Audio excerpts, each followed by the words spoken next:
Boys, this is a very dark day indeed. DuckDuckGo, the once great search engine, a search engine that I myself have used a lot and even promoted here on this channel before because of their policy of not collecting user data like Google and Bing do, has started going down a dark path. Now, they aren't selling user data, at least as far as I can tell. I know that there's been rumors about DuckDuckGo for years now that they're either secretly owned by Google or that they're owned by some Chinese shell company that sells user data, but from my research, I haven't been able to substantiate those claims. But now they're doing something that's arguably just as bad, if not worse. They're going to start censoring search results from their search engine. So this was announced on Twitter a couple of days ago, and don't worry, I'm not going to bombard you with Zoomer speak this time, but we have this tweet from Gabriel Weinberg, who is the founder of DuckDuckGo, and it says, like so many others, I'm sickened by Russia's invasion of Ukraine and the gigantic humanitarian crisis it continues to create. Hashtag stand with Ukraine. At DuckDuckGo, we've been rolling out search updates that downrank sites associated with Russian disinformation. And then down here, it says that they're going to start placing news modules and information boxes at the top of DuckDuckGo. So they're going to give those better search rankings, which is another thing that Google and YouTube do. Those are two of the most popular search engines in the world, and yes, I know that YouTube technically isn't a search engine, but you can go ahead and look it up. More people actually do use YouTube as a search engine than people use Bing. I think people also use Facebook more often than they use Bing, and I don't know what kind of insane maniac you have to be to search for information via Facebook. But anyway, this statement here is really an empty one to say that, oh, we're going to put news sources at the top as if that's accurate information, because for one, journalistic integrity is all but completely lost amongst the most popular news organizations these days, and two, it really takes nothing for you to become a news organization. At the end of the day, this is just filtering and showing what you want to show people. So Weinberg appears to be jumping on the same bandwagon with the rest of big tech in censoring Russia, or at least so-called Russian disinformation, as his tweet says. But there's a huge glaring issue here. Who decides what is disinformation? Is Gabriel Weinberg the arbiter of truth right now? Does he have significantly more data than all the rest of us? Or is he just so much smarter than the rest of us that he's able to figure out what is true and what is false? And even if he was some big brain superhuman that could, accurately sort out lies from truth 100% of the time, why should we believe that he's actually going to share this truth for us and with us, and not just filter results to serve his own agenda? I mean, we can see in his tweet that he's using the hashtag #StandWithUkraine, which, from where I'm sitting, appears to be a very political hashtag, especially when it's being used by people in the West with no familial or cultural ties to Ukraine whatsoever. You see, there's a reason why I've remained pretty neutral when discussing the situation with the Ukraine and Russia right now, and part of that reason is quite simply the fact that I'm an isolationist. I don't personally like America being involved in foreign affairs as much as we are, especially when we're dealing with cultures and situations that we just don't really know nothing about. Like, if we look back at the Afghan and Iraq wars, before American soldiers were sent over there, the average American barely even knew what a Muslim was or what they believed. They didn't even know where Iraq and Afghanistan were on a map. Most of us are completely ignorant about these people and their cultures. And yet we're supposed to go over there, break everything down, kill the so-called bad guys, and then rebuild it in our image with a new leader for their people that we approve of. And this isn't even the first time that something like this has happened. The history of the Middle East and Africa in particular are littered with instances of Americans or Europeans getting involved in a conflict, overthrowing one government or another in those regions and then redrawing the borders for countries without any regard for the culture of the people that are living there. And then when we look back, we're surprised that this new country immediately devolves into a civil war. One of the simple facts of life is that certain cultures are fundamentally incompatible with one another.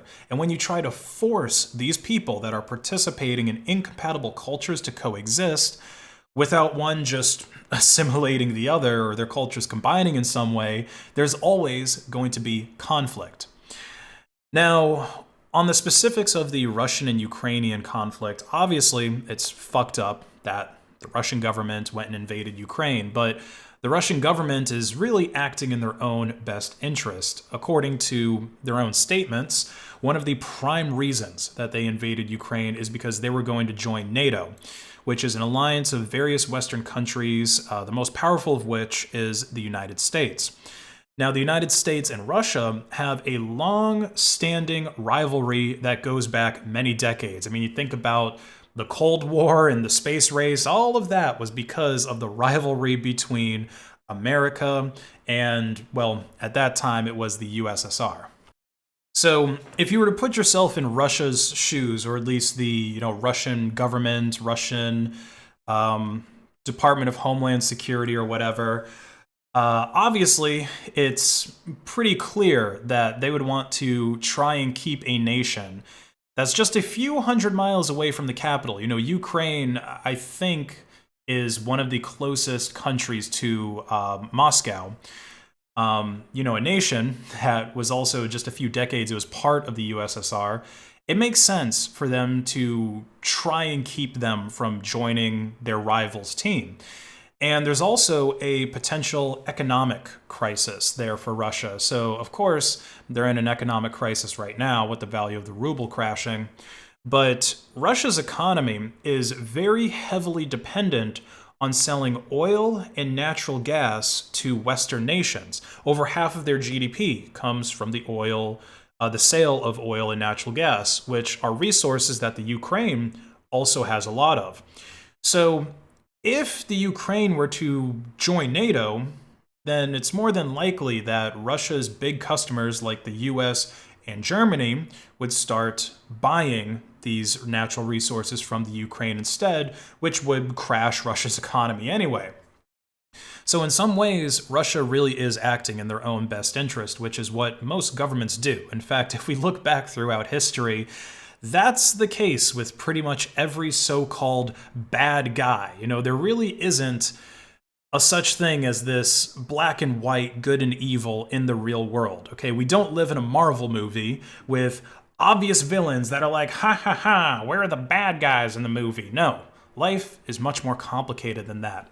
But Gabriel Weinberg, he probably disagrees. He thinks that he knows right and wrong, he knows what's disinformation and what isn't, and he's going to inject that morality into his search engine. And another problem with DuckDuckGo doing this is that they're becoming part of an echo chamber. Okay, every big tech company that has a search engine is already doing the same thing by censoring so-called Russian disinformation. And you also see this with other topics. I mean, I'm not going to get into the weeds of politics, okay, but anyone who's not a clown knows there's certain topics that if you Google it or if you Bing it, you're going to get one answer, and then if you look at a search engine that doesn't censor results, you're going to get different answers. Like, take this really simple search query for blonde braids, okay? All of the Western search engines are showing you the same exact pictures. The only one that's giving you dramatically different results is Yandex.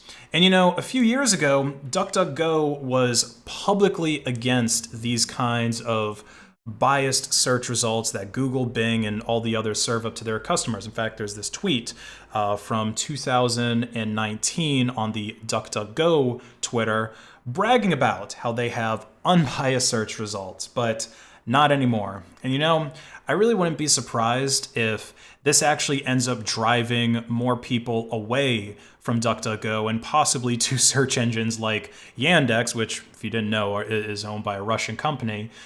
Because when it comes down to censoring people's opinions, that censorship oftentimes drives people to double down on their beliefs. It makes people think that these companies are trying to hide the truth, or their truth, because if this information was just incorrect, right? Like if it was just something like 2 + 2 = 5, then why go through all of the effort to censor it? Okay, you see the same thing with people that buy into conspiracy theories like flat Earth. Okay, when YouTube or Google put up a little notification that says, hey, the Earth is actually round, please go read this Wikipedia article to learn more, and oh, we're gonna have to delete this video talking about the flat Earth and so-called proving that the Earth is flat because it's harmful disinformation. Do you really think that those kinds of actions convince anyone who has bought into flat Earth that, oh, okay, I guess the Earth actually is round because YouTube said so? No, they take this censorship as more proof that they're right. So good job, DuckDuckGo. You just played yourself and probably lost a bunch of users to Yandex.